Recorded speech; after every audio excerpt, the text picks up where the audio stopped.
I'm at Samuel Echo from Benue State. From Benue State, I'm a graduate of University of Abuja, Department of Political Science, Faculty of Science, a fashion designer.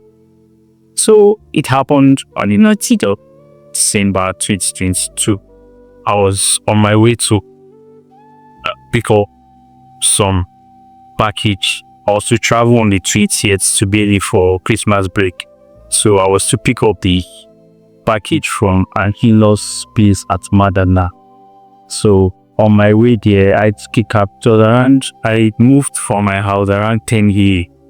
So I took a cab from Truly, because usually you can get direct cab from there to Madala's HRL, but I couldn't get one. So like a cab that would drop me off at Suba, where I'll pick and down at Madalachi. So I arrived at Suba, and there's a park, a point of a free station, Mobi filling station, that they usually do Katina Madala Village for date.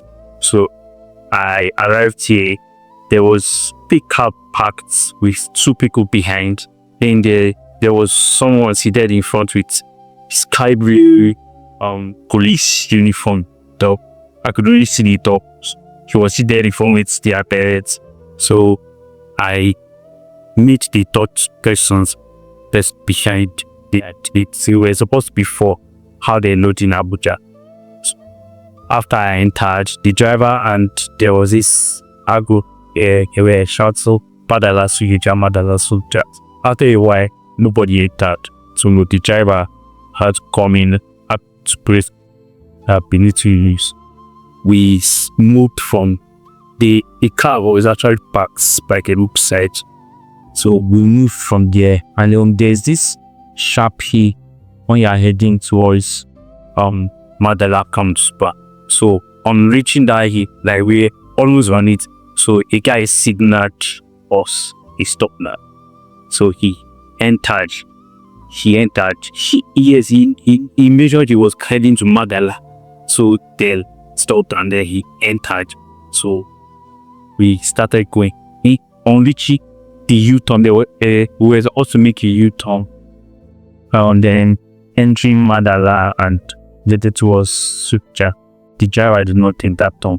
He was going down street. I think that's Cardinal Road.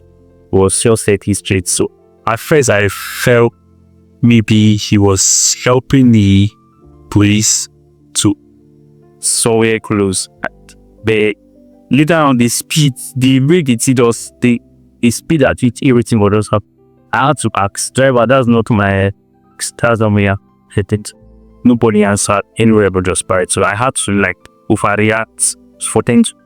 And that was when the guy stayed right beside me, pull out a pistol, told me to relax and keep quiet. So immediately I just calmed down, and then I also just tried this rescue thing in my head. I just maybe this guy that entered last, because maybe the guy signaled to those so far yet. The guy not even noticed. So I was trying to help him. That was when he brought up a knife, and I just kept mute for a while. In my phone rang, so they collected my phones, switched it off, and they wore me a sack, kind of sack, dishes, and they were just driving. At the point I left, I do stuff and got off. We were just driving. They got to this point that they broke with a took off all our keys, and they handcuffed me behind. And I walked into, like, I had to take some step up, staircase up, then walked into the, and they took me to where I also had to sit there. I sat down. That was it. There were people there.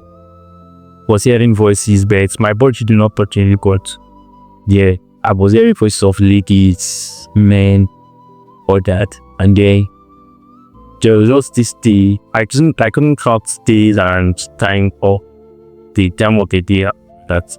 So there was a point where they came to pick up and removed the circle life is, and that was the first time I was able to have a kind of view of where I was. The major view I was able to capture the place is just like a kind of long van inside this van case. That's how it is. Then a full room is all computer systems and all that was just modded, and there was one person seated over it, and their uniform, they were on similar uniform, like this kind of TSS black mats, if it and guards. There's this particular gun that Air Force, all the special forces used that seemed like all this rubber. That was the type of weapon they were carrying. It was also one that didn't really speak English out there. That was just Hausa. Even when they're talking to you, they speak Hausa for it. So it was the one that repeated when they asked me immediately reply for. They asked me, what do I do? And what am I doing today? Right. My dad's a clergyman at Happy Fashion Design. So if first of all went through my thing, that was identity. They went through my phone. I think they were checking for further information regarding me, and they now told me that we don't have a problem with you. What you just want is peace. Your heart and your kidney. That's all we want. And yes, they mentioned we will settle you for it. So at that point I was like, you want my heart and my kidney, and you said, go we take the money. That was it. The other guy started pitying me. And there was something they never allowed me to. They never allowed me to do at a particular spot for a long time. If I stayed to have a view of somewhere like a spot where a slab of it done too. It was just one guy over the system. Then the particular one beating me. Then there were others behind me. I can't really tell their numbers, but I knew there were people standing behind. So that was it. Scared. They now told me that they have to like stop. It's okay. They now told me that since I'm not going to comply with it, that my people are going to pay for it. I should give them my dad's contact. So I gave them my dad's contact. To see through my phone, I had to make that call. They called my dad and they spoke. Yeah, I was hearing. I couldn't hear my dad's, but I was hearing his response that no. You will talk to him and your money is 5 million then. And my dad told us, my dad asked stopped, so they give me the so like that's Friday and everything. I had to give my dad, answer my dad to my dialects, and that thing got him hungry. Then they started slap, oh yeah, eat or just speak or the Lord, and they covered my face back, took me inside. That was it.